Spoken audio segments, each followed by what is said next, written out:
Students, class 11th chemistry का एक most important topic है वैज्ञानिक अंकन।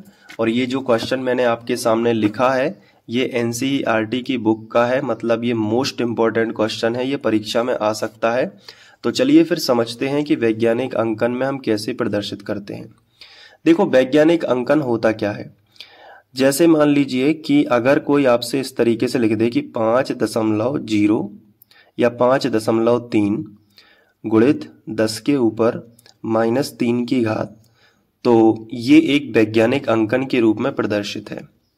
लेकिन वहीं दूसरी तरफ अगर दशमलव इस तरीके से लिखा होता 53.4 गुणित 10 के ऊपर -4 की घात, तो ये वैज्ञानिक अंकन में नहीं है। क्योंकि वैज्ञानिक अंकन का नियम ये होता है कि ये जो दशमलव दिख रहा है ना, ये सिर्फ एक संख्या के बाद होना चाहिए। कोई भी एक संख्या हो उसके बाद होना चाहिए। ये तो 2 संख्या के बाद है, तो इसलिए ये वाला जो लिखा है, ये वाली जो संख्या लिखी है, ये वैज्ञानिक अंकन में है और ये वाली संख्या नहीं है। इसको बनाना पड़ता है। फिर कैसे बनाएंगे? देखो, दशमलव को या तो हम इस तरफ ले जाते हैं वैज्ञानिक अंकन में बदलने के लिए, या फिर इस तरफ ले जाएंगे। जैसे इस वाली कंडीशन में दशमलव यहां ले जाना पड़ेगा, तो हमें क्या करना होगा? दशमलव को एक अंक खिसकाएंगे, तो ये हो गया 5.34। दशमलव एक अंक लेफ्ट की तरफ गया है, तो आपको याद रखना है कि 10 के ऊपर जो पावर है वो घटती बढ़ती है। जैसे अगर दशमलव, ध्यान दीजिए और लिख लीजिए इस बात को, कि अगर दशमलव लेफ्ट तरफ जाएगा तो 10 की पावर बढ़ती है। जितने अंक दशमलव खिसकाओगे 10 के ऊपर जो भी घात होगी उसमें उतने प्लस होते जाएंगे। जैसे दशमलव एक अंक खिसकाया है ना, दशमलव एक अंक खिसकाया है, तो 10 में एक पावर प्लस होगी क्योंकि लेफ्ट तरफ खिसकाया है। तो याद रखना कि लेफ्ट तरफ यानी इस तरफ अपने कागज पे अगर इस तरफ दशमलव ले जा रहे हो तो घातें प्लस होती हैं, और यही दशमलव अगर उल्टे डायरेक्शन में ले जाते तो ये घातें क्या हो जाती? माइनस हो जाती। जो भी घात हो, चाहे ऋण की घात हो चाहे धन की घात हो, उसमें प्लस ही होगा अगर दशमलव इस तरफ लेफ्ट तरफ खिसकाया है। क्लियर है बात? तो ये अब क्या बचेगा? 5.34 और गुणित 10 के ऊपर -4 में से +1 चला जाएगा तो -3 की घात बचेगी, और ये जो है करेक्ट हो जाता। तो मैं आपसे एक छोटी सी बात यही कहना चाह रहा हूं कि दशमलव को खिसकाने का नियम होता है।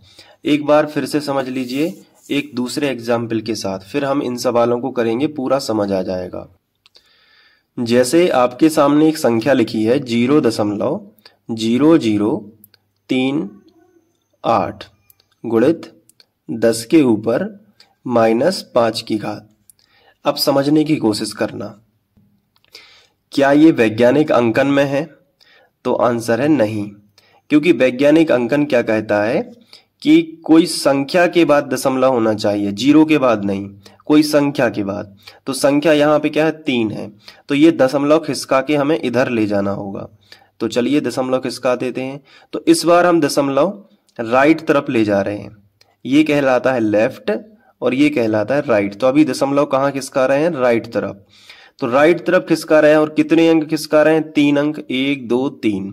तो हो जाएगा 3.8 गुणित 10 के ऊपर -5 तो पहले से थी, लेकिन मैंने आपको बताया कि लेफ्ट तरफ खिसकाते हैं तो प्लस में उतनी घातें जुड़ती हैं, और अगर राइट तरफ है तो माइनस हो जाएगा। -5 पहले से था और ये 3 अंक दशमलव खिसकाया है तो -3 और हो जाएगा। अगर दशमलव इस तरफ ले जा रहे होते, किस तरफ? लेफ्ट तरफ, तो ये प्लस हो जाती घातें, लेकिन अभी कहाँ लेके आए हैं? इस तरफ लेके आए हैं, तो घात क्या हो गई? माइनस होगी। तो बचा क्या? 3.8 गुणित 10 के ऊपर 5 और 3 8 की घात। ये वैज्ञानिक संकेतन में हो गया क्योंकि इसमें दशमलव के एक अंक के बाद दशमलव है।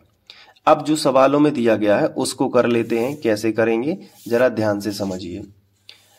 अगर हम इसी क्वेश्चन को ध्यान से देखें, पहले वाले को, तो दिया गया है 0.0048।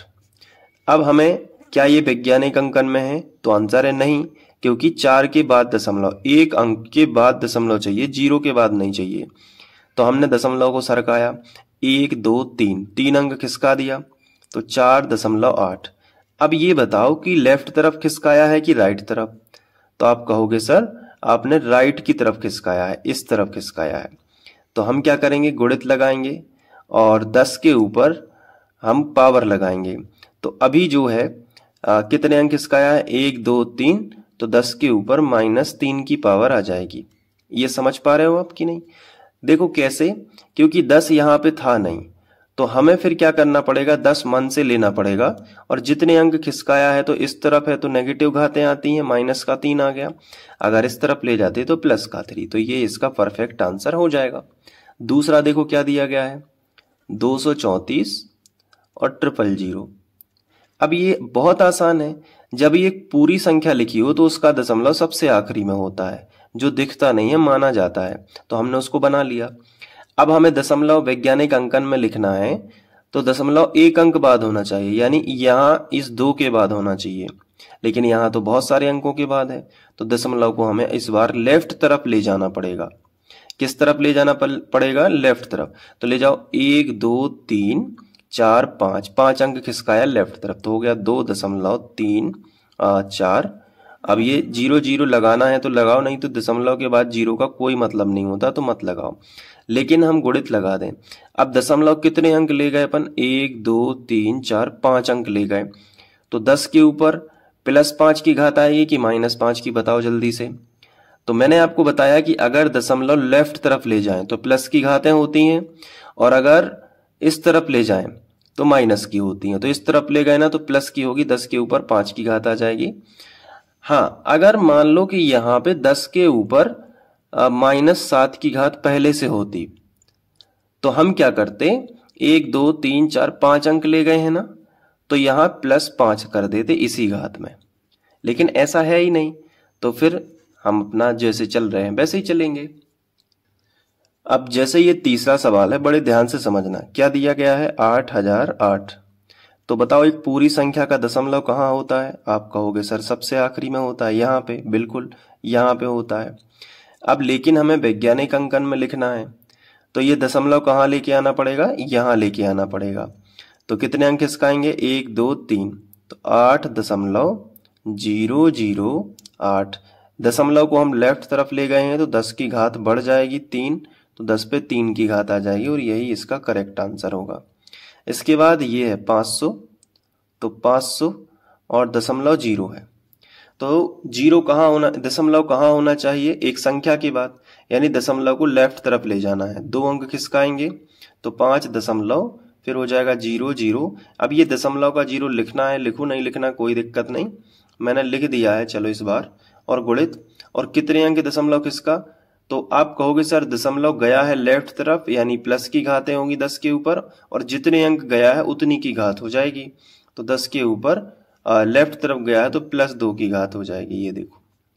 तो ये आ गया आंसर। इसको ऐसा भी लिख सकते हैं, 5 × 10 पे 2 की घात। ठीक है, अगला देखो 6.0012, इसको करते हैं। तो हमने यहाँ पे लिख लिया 6.0012। अब क्या करना है, दशमलव यहाँ ऑलरेडी पहले से ही है, तो अब आपको यही लिख देना है कि यह संख्या पहले से ही वैज्ञानिक संकेतन में है, इसको बदलने की जरूरत नहीं है। तो क्योंकि यहाँ दशमलव 1 अंक बाद ही लगा है, तो ये इसमें कोई दिक्कत नहीं। तो ये जो क्वेश्चन है ये एनसीईआरटी का क्वेश्चन था, बहुत अच्छे से। अगर आपको समझ नहीं भी आया है तो आप एक बार दोबारा से देख लीजिए, पूरा समझ आ जाएगा। और अगर आपको ये वीडियो अच्छा लगता है तो जरूर शेयर करना, और हमारा जो चैनल है फ्री ऑनलाइन कोचिंग, आप उस पर जाके और भी वीडियोस देख सकते हैं, हो सकता है कि आपकी हेल्प हो जाए।